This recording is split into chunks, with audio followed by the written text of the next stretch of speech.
नमस्कार, मैं हूं आपका दोस्त विनय कुमार सिंघल, भीम न्यूज़ कोटा से। भीम न्यूज़ कोटा आपका अपना चैनल है जो समय समय पर राजनीतिक, सामाजिक, ऐतिहासिक, हिस्टोरिकल प्लेसेस और हर तरह की जानकारी देने की आपको प्रयास करता है। आज हम बात करेंगे प्रधानमंत्री नरेंद्र मोदी प्रधानमंत्री की शपथ लेंगे, उसके बाद मंत्रिमंडल का क्या होगा, ये सरकार कितने दिन तक स्थायी रहेगी, इस बारे में हम विचार करते हैं। हम जो आज आपको बात बताने जा रहे हैं, ये हम अपनी मर्जी से नहीं बता रहे हैं। इसमें जो मुस्लिम तुष्टीकरण का जो आरोप लगाया जाता है, उससे संबंधित ये बात है। जी हाँ, सही है। 5 वर्ष से 50 वर्ष से ऊपर के जो मुस्लिम होंगे उनको पेंशन दी जाएगी। ईदगाह और कब्रिस्तान के लिए हर बड़े शहर में भूमि का आवंटन होगा। राज्य की राजधानी में एक आलीशान हज हाउस बनेगा और नूर भाषा कॉरपोरेशन बनाया जाएगा जिसमें 100 करोड़ रुपए का बजट होगा। 5 लाख रुपए बिना ब्याज के मुसलमान के जो अभ्यर्थी हैं या जो कोई बिजनेस करना चाहते हैं या कोई अपने पैरों पर खड़ा होना चाहते हैं, उनको दिए जाएंगे। इसके अलावा मस्जिदों में इमाम को 10,000 रुपये वेतन दिया जाएगा और जो क्वालिफाइड इमाम होंगे, क्वालिफाइड से मतलब ये है कि इमामों में भी कई कैटेगरी होती है। हाफिज़ होते हैं, कारी होते हैं, जो कुरान शरीफ को कंठस्थ याद कर लेते हैं, उसकी एक एक आयत को उनकी व्याख्या कर सकते हैं। ऐसे मुसलमानों में विद्वान होते हैं और एक्चुअली उनको ये मुस्लिम स्कॉलर कह लो या जो भी है, तो ये उनको नियुक्ति दी जाएगी। इसके अलावा 5,000 रुपये महीने हर मस्जिद को रख रखाव के लिए दिए जाएंगे और मस्जिद को 1 लाख रुपए की सहायता भी दी जाएगी। इसके अलावा टीडीपी चंद्रबाबू नायडू ने का घोषणा पत्र है, जो अभी आंध्र प्रदेश के जो चुनाव हुए थे उसमें जनता के साथ उन्होंने लिखित में समझौता किया था। यह घोषणा पत्र, इसमें भाजपा और पवन कल्याण जो कि जन सेना पार्टी के अध्यक्ष हैं, अभिनेता हैं, बड़े लोकप्रिय हैं आंध्र प्रदेश में, उनकी सहमति से घोषणा पत्र जारी होने के बाद संयुक्त रूप से चुनाव लड़ा गया था, जिसमें पवन कल्याण ने खुद की एक सीट जीती है। आगे चलो, मुसलमानों को 4% आरक्षण दिया जाएगा। हज पर जाने वाले मुसलमानों को 1 लाख रुपए की सहायता सरकार की ओर से दी जाएगी। ये चुनाव के दौरान चंद्रबाबू नायडू अपनी रैलियों में कहते थे और उन्होंने आंध्र प्रदेश की जनता से कमिटमेंट किया है। जब आंध्र प्रदेश और तेलंगाना अलग अलग नहीं था, तो वहाँ उर्दू विश्वविद्यालय और हज हाउस की स्थापना भी चंद्रबाबू नायडू की सरकार के द्वारा की गई। हज हाउस बेहतरीन जगह है, बहुत सुंदर इमारत है, इसकी देखने लायक है। अब चंद्रबाबू नायडू मोदी सरकार में हिस्सेदार होंगे या यूँ कहें कि मोदी सरकार चंद्रबाबू नायडू की यानी टीडीपी की बैसाखी पर चलेगी।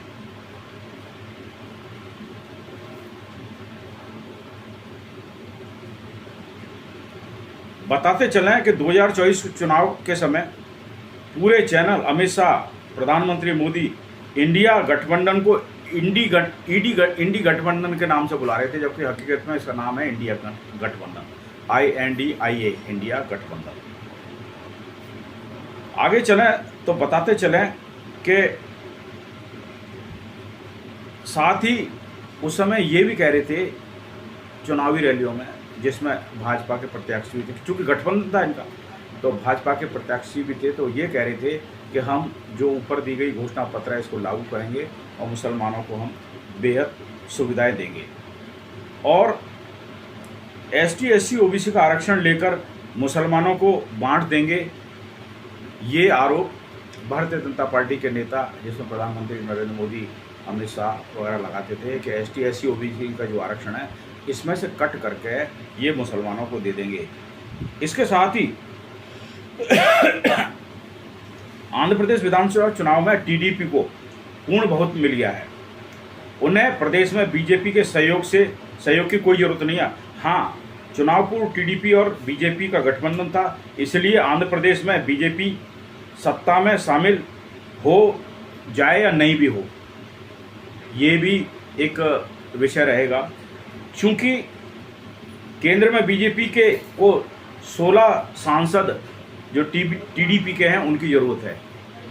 चंद्रबाबू नायडू की पार्टी है तेलुगु देशम पार्टी, उसके 16 सांसद आंध्रा में जीते हैं और उनके बिना भाजपा की सरकार केंद्र में या एनडीए की सरकार का केंद्र में नहीं। जैसा आप जानते हैं कि सत्ता का चरित्र और चेहरा अलग अलग होता है। इंडिया गठबंधन को मुसलमानों के आरक्षण देने का आरोप लगा रही थी भारतीय जनता पार्टी। क्या अब वो बीजेपी टीडीपी को जो मुसलमानों को आरक्षण देने की बात कही है उसका समर्थन करेगी? आप भीम न्यूज़ कोटा को कमेंट्स करके बताना कि क्या जो भारतीय जनता पार्टी मुसलमानों को आरक्षण देने के लिए विरोध कर रही थी, साथ ही ये कह रही थी कि एसटी एससी का आरक्षण काट कर मुसलमानों को दे दिया जाएगा, जो कि हम नहीं होने देंगे। ठीक है, अब टीडीपी ने कमिटमेंट किया हुआ है। टीडीपी मुसलमानों के लिए बहुत सारी सुविधाएं दे रही है, तो क्या भारतीय जनता पार्टी टीडीपी से मुंह मोड़ लेगी? बताते चलें कि उधर जेडीयू सुप्रीमो नीतीश कुमार, जो कि अवसर का फ़ायदा उठाते हैं, वो भी समय समय पर सिगुफा छोड़ते रहते हैं। यानी खुद तो नहीं कहते, उनके जो प्रवक्ता हैं केसी त्यागी और ललन सिंह से कुछ न कुछ कहलवा देते हैं। अभी उन्होंने कहलवाया कि भारतीय जनता पार्टी द्वारा जो योजना अग्निवीर लाई थी उसकी हम समीक्षा करेंगे। अब बताइए, मान लो यदि जेडीयू शामिल होती है सरकार में और वो कहती है कि अग्निवीर योजना को बंद कर दो, फिर पूर्व भारतीय जनता पार्टी की सरकार थी, एनडीए की सरकार थी केंद्र में, उनके द्वारा जो अग्निवीर योजना चालू की गई थी, क्या उसको बंद कर देंगे? ये तो बहुत बड़ी बेइज्जती की बात हो जाएगी। इसके अलावा एक चीज़ और बता दें आपको कि टीडीपी आंध्र प्रदेश में 175 में से 135 सीट जीत के आई है। एताजुब की बात।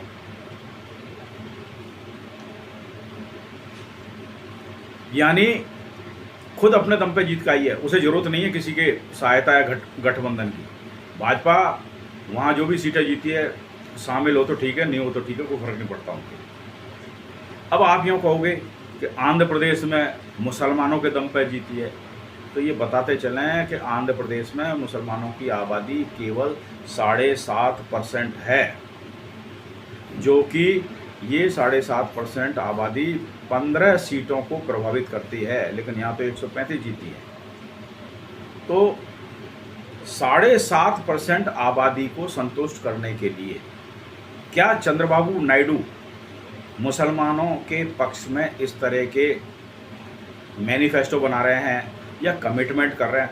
देखिए, चंद्रबाबू नायडू का ये है, यदि वो कमिटमेंट करते हैं तो उसको पूरा करते हैं। जैसे कि अपनी पहली सरकार में उन्होंने ज़बरदस्त हज हाउस बनाया था, भारत में कहीं नहीं हुआ ऐसा। तो ऐसे में आप बताइए कि मुसलमानों की आबादी 7.5% तक, तो क्या उनके तुष्टीकरण के लिए चंद्रबाबू नायडू ने ये कार्ड खेला है? या उनको 4.5% आरक्षण देकर उनको अपने पक्ष में करना चाहते हैं? जबकि आंध्र की रैलियों में प्रधानमंत्री मोदी, अमित शाह मुस्लिम आरक्षण का विरोध कर रहे थे। देखिए आप, एक तरफ तो चंद्रबाबू नायडू हर अपनी रैली में मुस्लिमों को आरक्षण देने की बात कर रहे थे, वहीं भाजपा के ये जो नेता हैं ये मुस्लिम आरक्षण का विरोध कर रहे थे। इसके बावजूद भी टीडीपी मुसलमानों को आरक्षण की घोषणा करके 175 में से 135 सीटें जीती है। इसमें एसटी एससी की सीटें भी निकाल दो तो जनरल सीट अधिक जीती हैं। मतलब एसटी एससी 175 में से एसटी एससी की सीट निकाल लो, जो भी है, यदि उनको भी छोड़ दो तो जनरल सीट ज़्यादा जीती हैं। मतलब यह है कि आंध्र प्रदेश की जो सामान्य जनता है, यानी एसटी एससी को छोड़कर सामान्य जनता है, उनको आंध्र प्रदेश में मुस्लिम आरक्षण देने पर कोई ऐतराज़ नहीं है, गुरेज नहीं है। यदि वहाँ लामबंद वाली बात करते, हिंदू मुसलमान वाली बात करते, तो वहाँ यदि सामान्य वर्ग के लोग लामबंद हो जाते तो आंध्र प्रदेश के जो टीडीपी है उसमें 135 सीटें नहीं आ सकती थी। सीधी सी बात है। इसका मतलब यह है कि वहाँ की जो जनरल कैटेगरी है उसने मुस्लिम आरक्षण का विरोध नहीं किया। इन सबसे आप समझ गए होंगे कि वहाँ सेकुलरिज्म का फंडा काम आया है, यानी कि एसटी एससी सामान्य वर्ग का मुसलमानों को आगे बढ़ाने में कोई ऐतराज़ नहीं है। ये ही हमारे देश की खूबसूरती है। यहाँ का लोकतंत्र सेकुलरिज्म की नींव पर खड़ा हुआ है। भारत की जनता समझ गई है कि मुसलमानों को सीए एनआरसी का डर दिखा के या 5 किलो राशन दे के या शौचालय बनवा के इनको ज़्यादा है ना मुख्य धारा में लाने से पीछे नहीं कर सकते, अलग नहीं किया सकता। यही कारण है कि अल्पसंख्यकों ने मोदी को वोट नहीं दिया, पर बहुसंख्यकों ने भी मोदी को वोट नहीं दिया आंध्र प्रदेश में। जैसा कि रैलियों में प्रधानमंत्री मोदी ने मुसलमानों के विरोध में जो बातें कही थी कि हम इनका आरक्षण खत्म कर देंगे, ये कर देंगे, वो कर देंगे, तो आंध्र प्रदेश का मुसलमान मोदी की इस बात से इत्तेफाक नहीं रखता। यही कारण है कि जनरल कैटेगरी के लोगों ने मोदी को वोट नहीं दिया और अल्पसंख्यकों के खिलाफ नीति को बहुसंख्यकों ने नकार दिया है। 1950 में ये तय हुआ था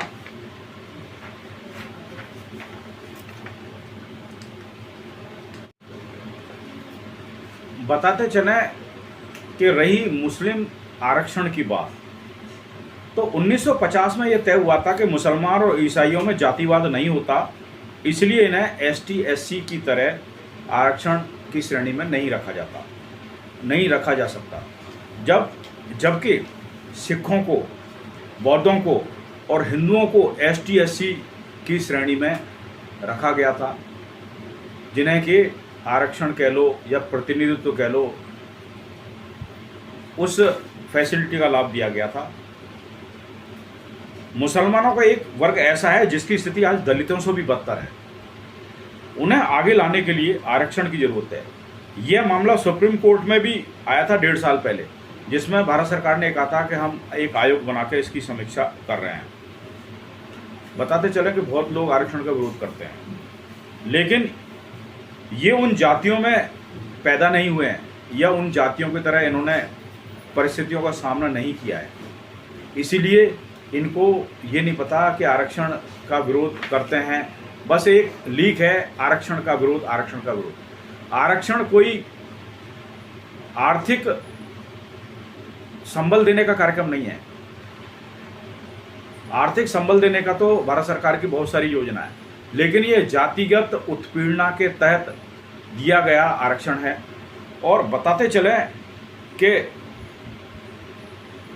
आरक्षण एक ऐसा तरीका है जिससे उस वर्ग को आगे बढ़ाया जा सकता है। इसमें आर्थिक, सामाजिक, शारीरिक, राजनीतिक स्थितियों में सुधार लाया जा सकता है। इसीलिए मुसलमानों को आरक्षण देने की बात टीडीपी सरकार कहती है। और ये बात अब इसलिए भी उलझती जा रही है कि प्रधानमंत्री आदरणीय नरेंद्र मोदी जी शपथ लेने के बाद मंत्रिमंडल का कैसे एडजस्टमेंट करेंगे। कारण यह है कि टीडीपी अड़ी हुई है लोकसभा स्पीकर के लिए, साथ ही जेडीयू अड़ी हुई है वित्त मंत्रालय के लिए। इतिहास गवाह है कि पूर्व में भी स्पीकर नायडू को डर है कि यदि लोकसभा स्पीकर मेरा नहीं हुआ तो सत्तारूढ़ पार्टी किसी भी पार्टी को आसानी से तोड़ सकती है, और ये सारा दरमदार होता है स्पीकर के ऊपर। यही कारण है कि अभी सुनने में आया है कि आंध्र प्रदेश में ऑपरेशन लोटस चलाया जा रहा है, जिसमें वाईएसआर के 4 सांसद और 11 राज्यसभा सदस्य भाजपा ज्वाइन करने वाले हैं। साथ ही बताते चलें कि एनडीए गठबंधन की दूसरी पार्टी है जेडीयू, वो कह रही है कि हमें भले ही से रेल मंत्रालय मत दो, लेकिन हम वित्त मंत्रालय लेंगे। तो या तो वित्त मंत्रालय टीडीपी को मिलेगा और या जेडीयू को मिलेगा। क्यों मिलेगा, उसका कारण है कि अभी तक का पिछला सरकार का कार्यकाल में आपने देखा होगा ईडी का डर दिखा के बहुत सारे सांसद विधायक इधर से उधर कर दिए गए। तो ये जो ईडी है, इन्फोर्समेंट डिपार्टमेंट है, ये वित्त मंत्रालय के अंडर आता है। यदि मान लो जेडीयू या टीडीपी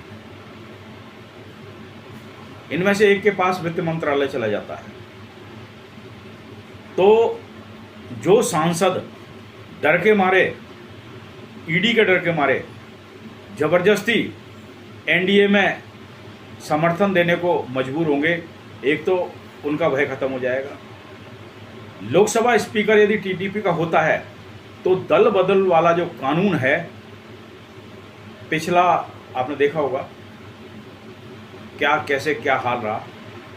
टीडीपी का जो स्पीकर है यदि वो बनता है तो ये दल बदल वाले कानून पर तेजी से अंकुश लगेगा। एक और बात बताते चलें, आंध्र प्रदेश के मुख्यमंत्री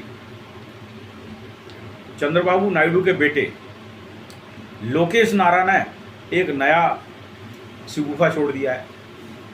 पेगासस जासूसी सॉफ्टवेयर करोड़ों रुपए का आयातित किया गया था। ये मोदी सरकार के टाइम पे ही हुआ था। इसमें बड़े बड़े जज, राजनेता, ब्यूरोक्रेट्स, इनके मोबाइल की जानकारी इकट्ठी की गई थी। अब पेगासस जो सॉफ्टवेयर है, ये भी एक तरह से देखा जाए तो गुप्त रूप से जानकारी इकट्ठी करने का एक माध्यम बना, जो कि कानून के रूप से ठीक नहीं है। लोकेश नारा का कहना है कि लोकसभा चुनाव में मेरा मोबाइल भी पेगासस के द्वारा कंट्रोल किया गया था। वो इस बात पर अड़े हुए हैं कि पेगासस की पुनः जांच कराई जाए। अभी तो साथियों बहुत सारे मुद्दे हैं जो खुल के आएंगे, बशर्ते कि वित्त मंत्रालय और लोकसभा अध्यक्ष का पद यदि टीडीपी या आरजेडी को चला जाता है तो आगे जाकर कुछ नहीं कह सकते, क्योंकि पहले भी 2019 में भारतीय जनता पार्टी ने टीडीपी के 4 सांसद तोड़ लिए थे। चंद्रबाबू नायडू को इसी चीज़ का डर सता रहा है कि यदि लोकसभा अध्यक्ष भाजपा का हुआ तो पार्टियों में तोड़फोड़ जरूर होगी अपनी सरकार को स्थिर करने के लिए। आप देख रहे थे भीम न्यूज कोटा राजस्थान की एक रिपोर्ट। आप विश्लेषण करके बताइए कि क्या लोकसभा अध्यक्ष का पद टीडीपी को चला जाता है और वित्त मंत्रालय जिसके अधीन ईडी आती है वो जेडीयू को चला जाता है, तो इस सरकार का भविष्य क्या होगा। पूर्व में भी स्वर्गीय माननीय अटल बिहारी वाजपेयी जी प्रधानमंत्री थे, उनकी सरकार एक वोट से चली गई थी। आप देख रहे हैं भीम न्यूज कोटा राजस्थान।